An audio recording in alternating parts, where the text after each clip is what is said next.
Good evening.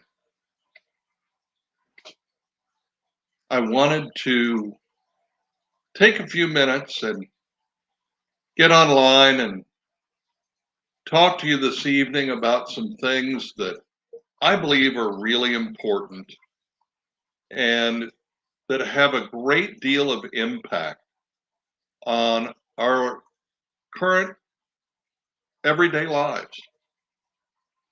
And so the first thing I want to do is just take a moment and make sure that you can hear me okay. If you can hear me, just make a quick comment. I see Cassie Rowland is on.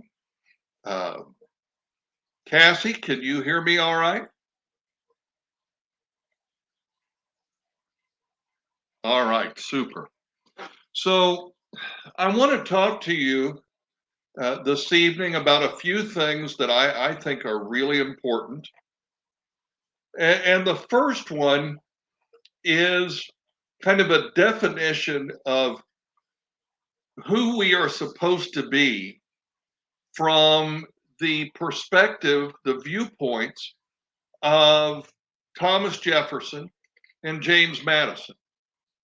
So I've developed kind of what I consider to be the sovereign individual's Pledge of Allegiance. And this does not replace the Pledge of Allegiance uh, to the flag of the United States of America or to the Republic for which it stands. What it does do is it redefines what the purpose of the United States and the Republic are supposed to stand for. And so I am a sovereign individual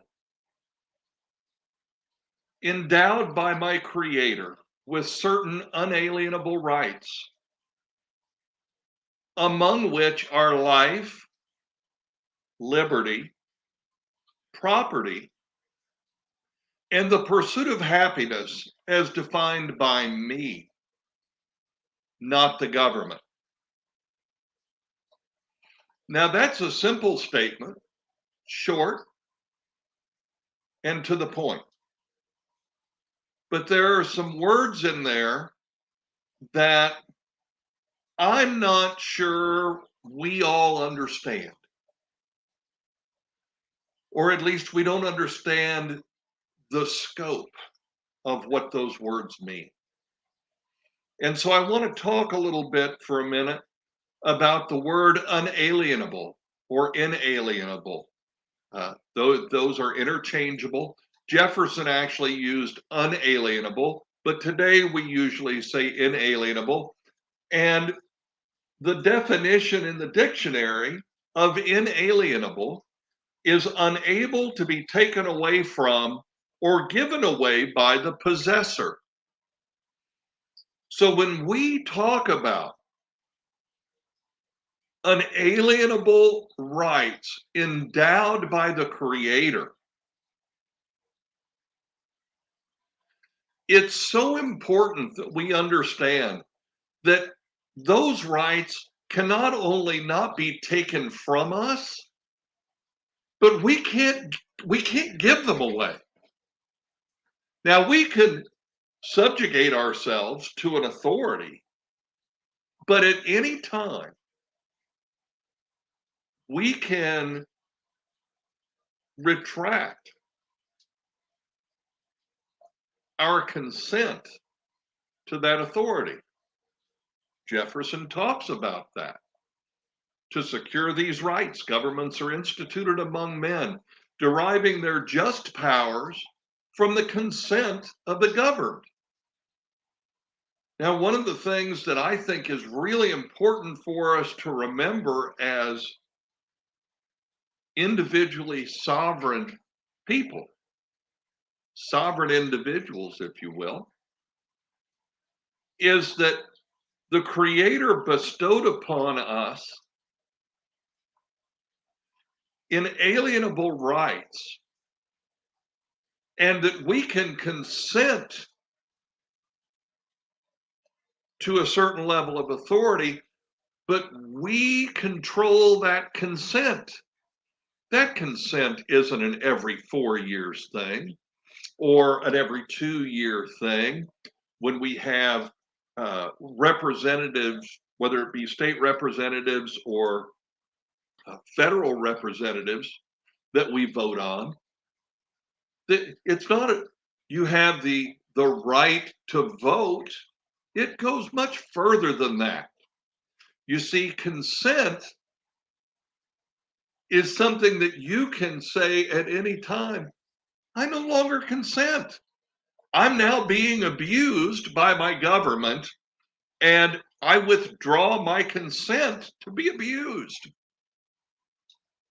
That's what Jefferson meant by deriving their just powers from the consent of the governed. But we've lost sight of that. We've lost sight of that not only as Americans, but as Hoosiers. We've lost sight of the fact that we have a government, a state government, that we don't hold accountable. And we can't hold them accountable because we've elected people, pardon me, we've elected people to the Indiana General Assembly who have created a legislative buffer between us and them.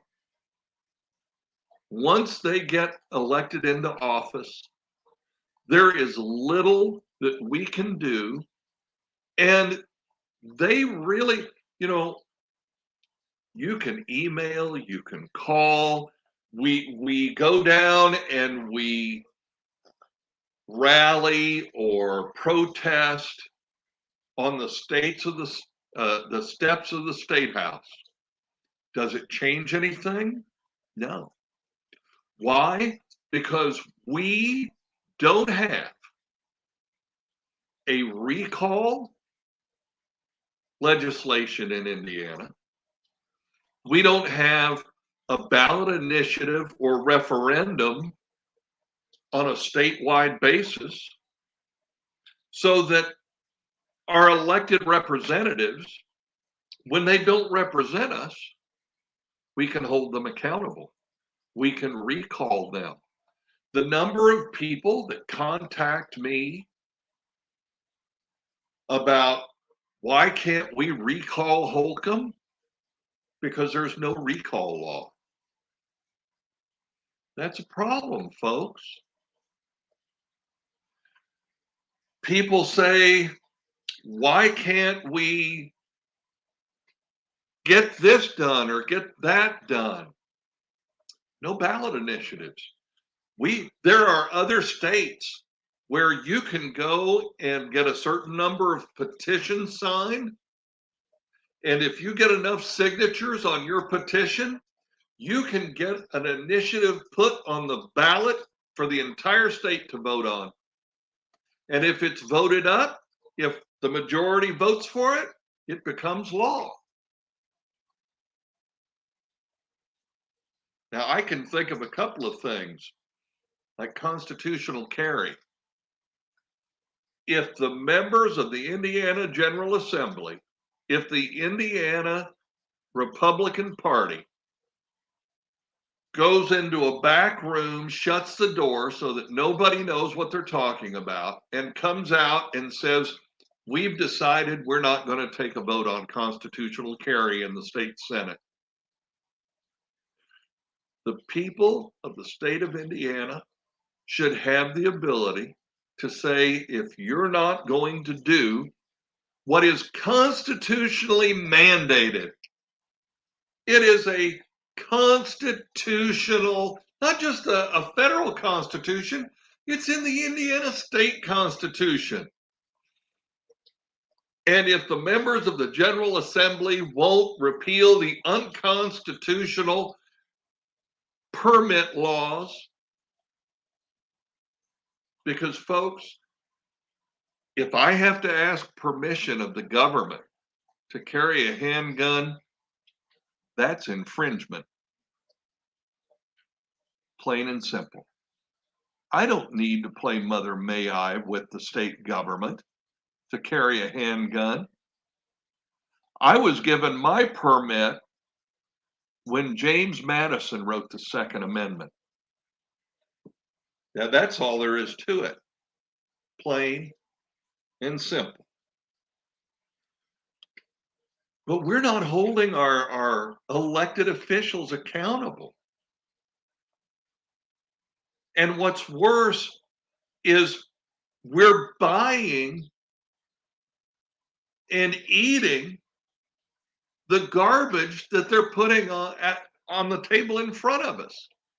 Today, a judge upheld the law passed by the Indiana General Assembly, giving them the power to call a special session in the event of an emergency declaration by the governor. The governor just reissued, extended the state of emergency in the state of Indiana for, I believe, the 19th or 20th month.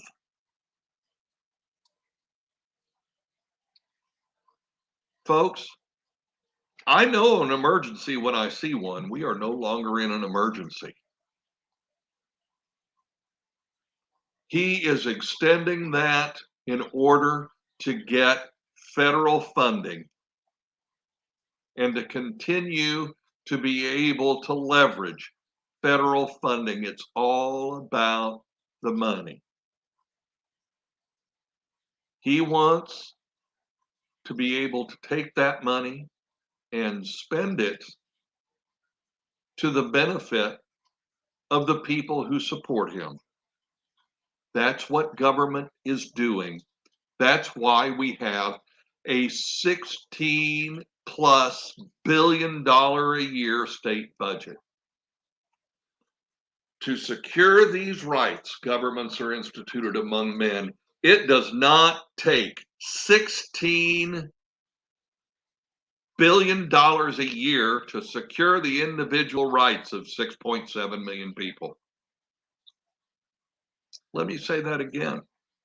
It does not take $16 billion a year to secure the individual rights of 6.7 million people. I don't know. I have no idea where all the money goes. But I know it's not being spent on securing your individual rights, because they're passing legislation to erode your rights every chance they get. They're raising your taxes. They're restricting the decisions in your life. They're creating social safety nets that government does not really have a mandate to create. They're socially engineering the children of the state of Indiana in government schools. They're not teaching them the 3 R's, reading, writing, and arithmetic. They're socially engineering your children and your grandchildren to be good little subjects and do as they're told and get on the wheel and run to generate income for the state of Indiana that they can use to get their friends and supporters richer. That's not government. That's organized crime, folks. Plain and simple. We're being taken advantage of, we're being abused, and we are continuing to consent because we can't rally together and admit that the people who we say we support because we believe in their platform are defrauding us. People are voting for Republicans, voting straight ticket because they say, oh, Republicans stand for, and then when the entire General Assembly refuses to act, and when the governor clearly does not espouse constitutional individual sovereignty philosophy, when he believes it's his purview in the infinite wisdom of the General Assembly to shut down places of worship, those people do not represent you. They don't represent me. They don't believe what they campaign on. They're frauds. And people say, oh, they're rhinos. They're Republicans in name only. I got news for you, folks. You are what you do. And the Indiana Republican Party has stood behind Governor Holcomb 100%, except for two men. State Representative Kurt Nisley and State Representative John Jacob have stood up against what the governor has done. The entire rest of them are kissing the ring because they want to make sure that they still get their shot and their power and their money and their influence. Make no mistake. In November of 2022, 125 members of the Indiana General Assembly are up for re-election. 123 of them should not get your vote. Period. And no, I'm not saying vote for a Democrat. Because frankly, folks, the mess that we're in, the erosion of our individual rights, of our individual sovereignty,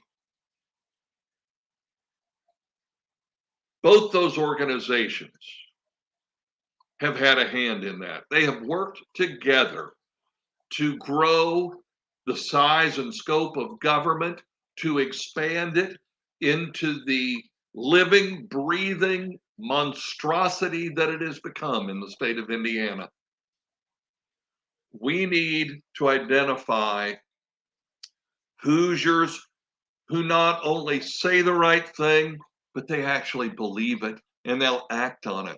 They'll do the right thing. They'll represent you and protect your individual rights. It is time for us to come together and say, I'm not a member of this group. I'm not a member of that group. I am a sovereign individual endowed by my Creator with certain unalienable rights. Among them are life, liberty, property, and the pursuit of happiness as defined by me, not the government. Now let's talk a little bit about the word liberty, because I use that word a lot. And I want to make sure that when I use it, people know what I mean. The definition of liberty in the dictionary is this: the state of being free within society from oppressive restrictions imposed by authority on one's way of life, behavior, or political views.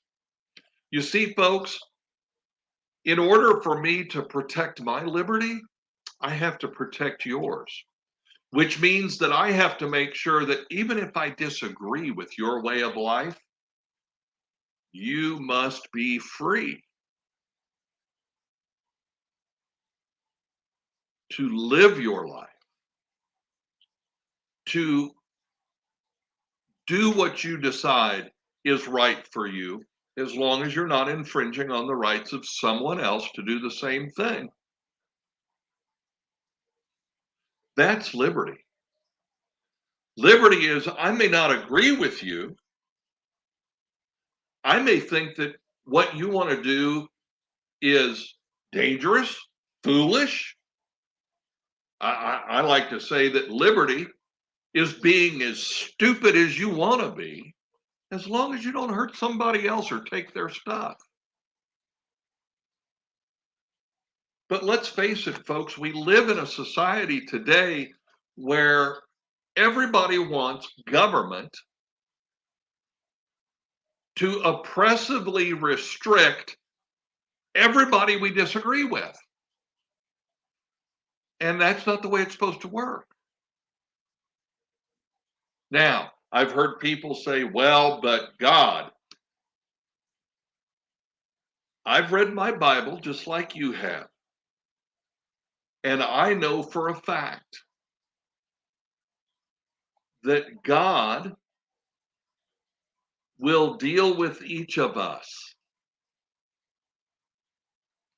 based on our lives. It is not government's responsibility to dictate to me what I need to do to be right in the eyes of God. That's between me and God. It is not government's job to decide whether what I'm doing is unhealthy for me personally, and therefore I need to be protected from myself. Not government's job. It is an oppressive restriction to tell me that government needs to make sure that I'm healthy for the greater good, for the public good. There's no such thing as public good. The only public good is when every individual is allowed to have life, liberty, property, and the pursuit of happiness as defined by them, not somebody else.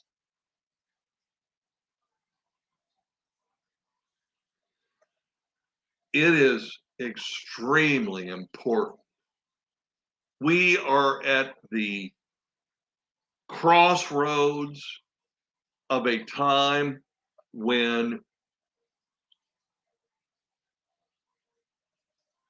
both of the major parties in the state of Indiana want to make government bigger, want more of your money so they can spend it as they see fit, not how you see fit. They want to tell you how to live your life.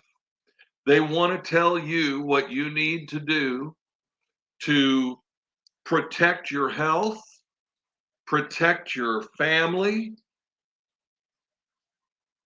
reduce violence. Government cannot reduce violence. We've seen that in Indianapolis over the last couple of years. We have government in Indianapolis. They're spending lots of money, but the violence continues to grow. Why? Because people who have no hope and who don't believe that they have control over their own lives are lashing out.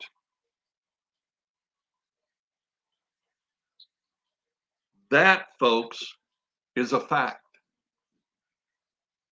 And we have to understand and stand up together and say, if we want to have a positive impact on violence in the state of Indiana, the first step is to stop allowing our government to abuse its citizens.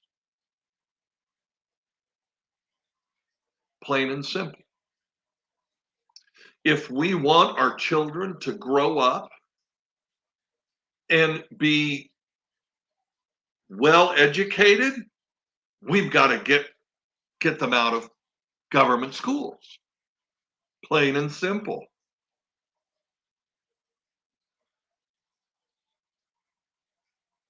We cannot continue to allow the status quo, the establishment elites in government, to continue to use and abuse the citizens of the state of Indiana in the manner that they've been doing it. It's got to stop. We must look at ourselves and say, I am a sovereign individual, endowed by my Creator with certain unalienable rights. Among these are life, liberty, property, and the pursuit of happiness as defined by me, not the government. Folks, there are people who are sitting here watching me talk who disagree with me because they like it this way. They like it because they're benefiting from the way things are. Don't let them fool you. You see, we live in a world where we still have an opportunity to make sure that our individual sovereignty, our ability to self rule, is protected. But they're working really hard to take that away from us. They're working really hard to convince us that we'll be better off doing it their way, doing what they say.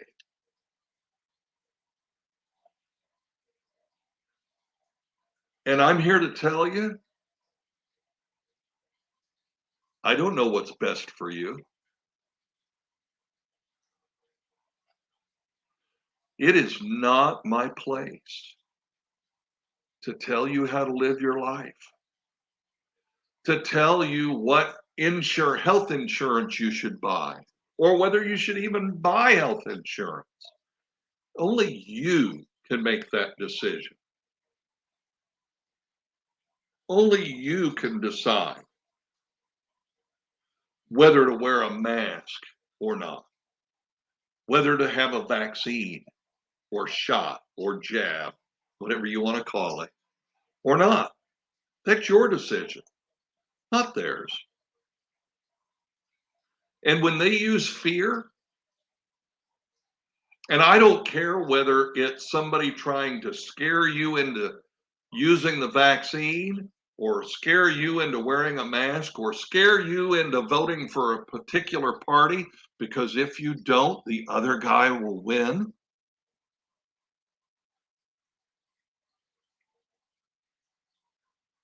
When people try to manipulate you with fear, they don't have your best interest at heart. Plain and simple. It's one of the basic, fundamental signs of abuse. And we are being abused by these people who are so obsessed with getting their hands on that $16 billion. And I know somebody's going to say, well, Rainwater, it sounds to me like you're obsessed with getting a. No, I'm obsessed with reducing that $16 billion a year down to what is necessary to secure these rights. I'm obsessed with the fact that I can't believe that we allow them to control $16 billion a year generated by Hoosiers. We work for that money, folks. They didn't work for that money. They just took it from you. And now they're going to spend it how they see fit.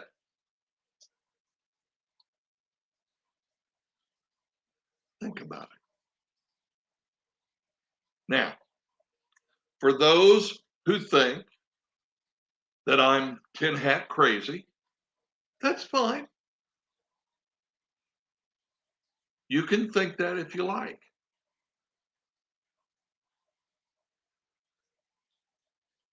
But if I'm tin hat crazy, so was Washington, Jefferson, Madison, Patrick Henry, and all of the other founding fathers who said, we don't want an oppressive government standing over us, taking the fruits of our labor and spending it as they see fit, and then telling us what we can and can't do.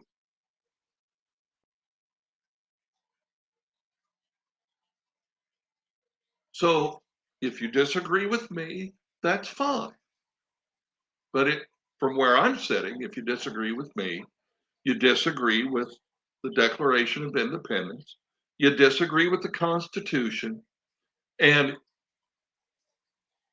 you just want things to keep going the way they're going because you think you're benefiting from it. And that's okay. You have that right. You have the right to subjugate yourself to an authority, to give your consent. But just like you have the right to do that, those of us who do not wish to consent have that same right.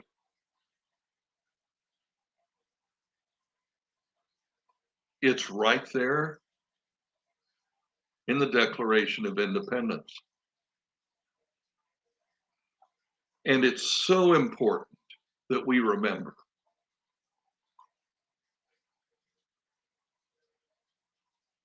that everything that our economy was based on was originally based on the idea of individual sovereignty. You've got something I want, I've got something you want, and we can trade those things in a transaction and everybody's happy. No need for government to get involved. But not today. You can't do anything without the government getting in the way, sticking its hand out, saying either, yes, you can do that, but you're going to have to pay me for the privilege to do it. Or they put their hand in and go, I'm sorry, we're not going to allow you to do that. Either way, who gave the government permission to insert itself in private transactions?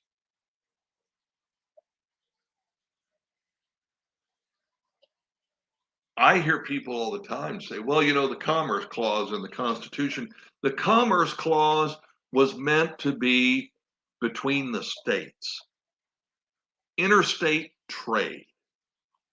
If I'm inside the state of Indiana and you're inside the state of Indiana, it's none of the federal government's business what we're doing.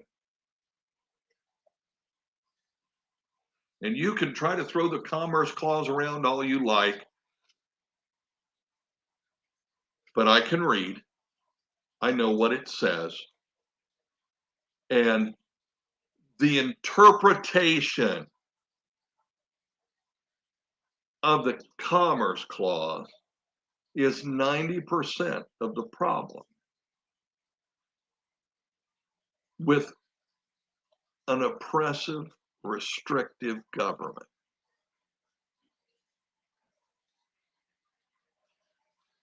Now, why talk about this tonight?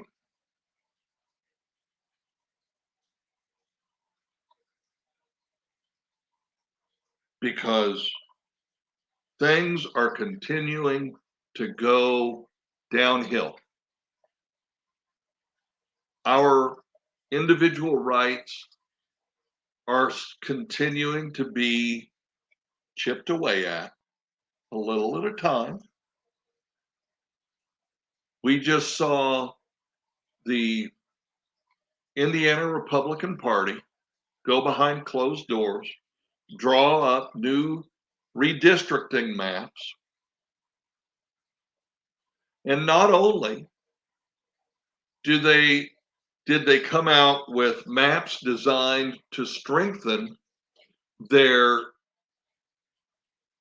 super monopoly on the Indiana General Assembly,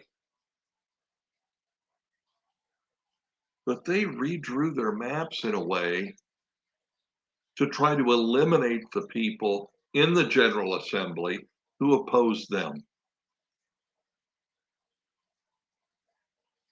And folks,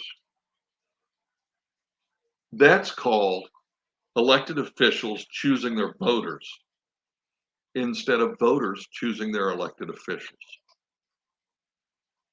And those things are not going to stop until we stop continuing to vote for the same crooked people who are manipulating us and abusing us as citizens of the state of Indiana.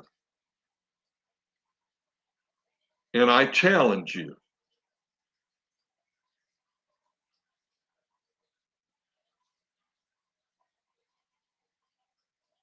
don't call yourself a Democrat. Don't call yourself a Republican unless you pay dues to their organization and vote at their conventions or run for office as a Republican or a Democrat. If you're a voter and you traditionally vote one way or the other, you are a sovereign individual endowed by your creator with certain unalienable rights. Among them are life, liberty, property, and the pursuit of happiness is defined by you, not them.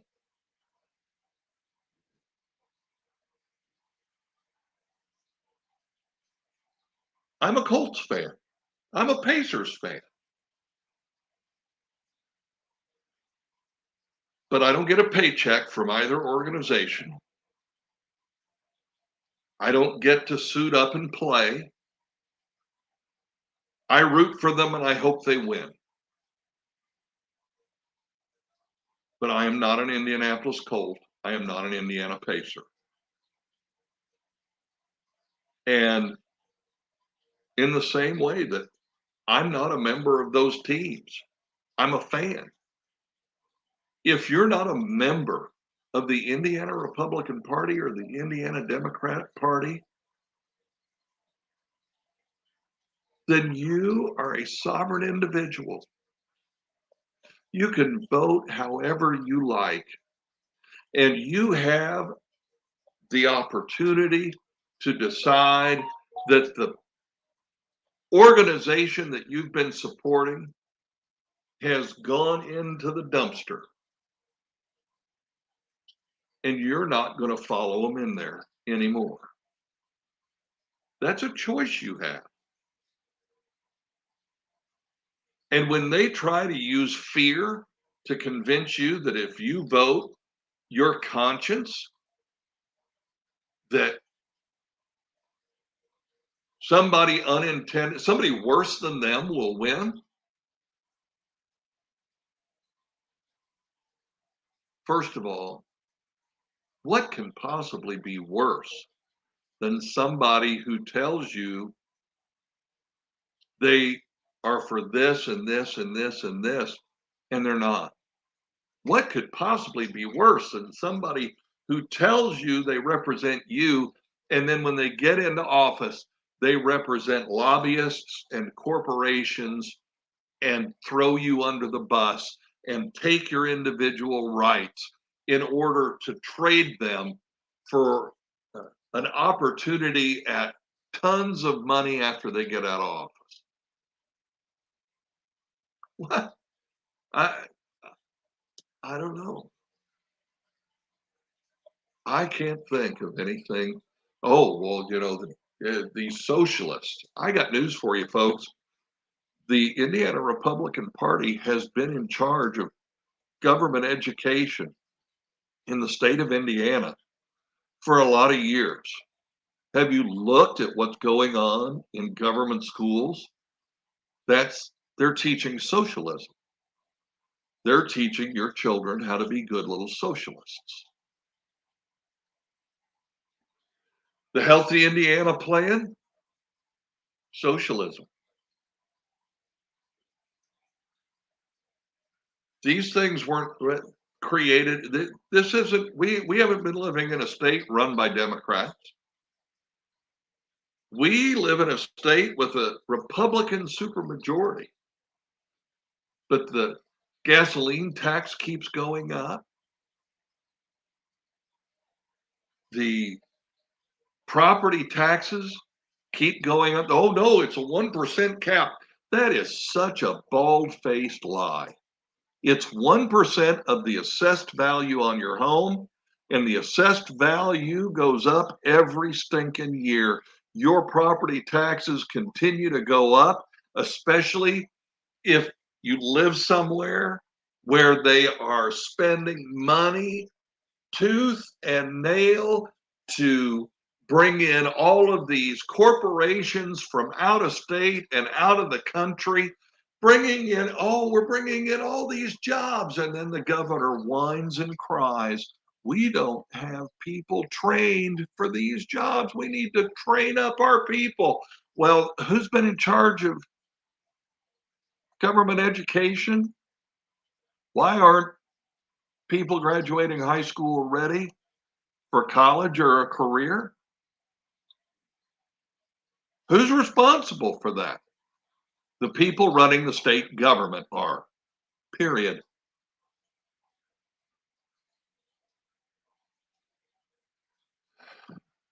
Folks, we've got a mess.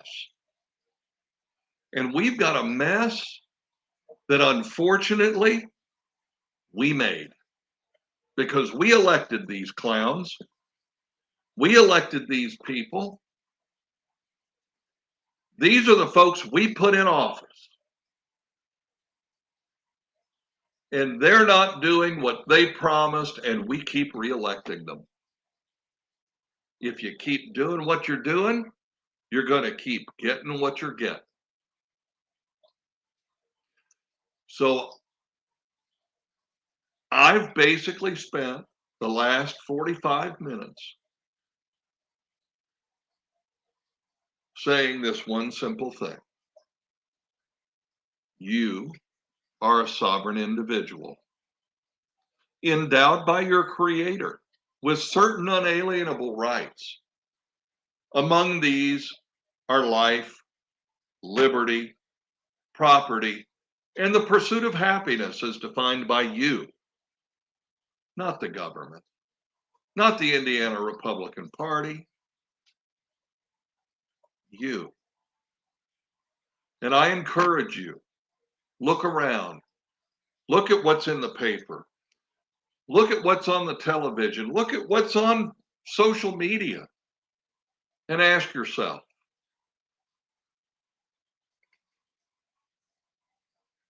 am I tired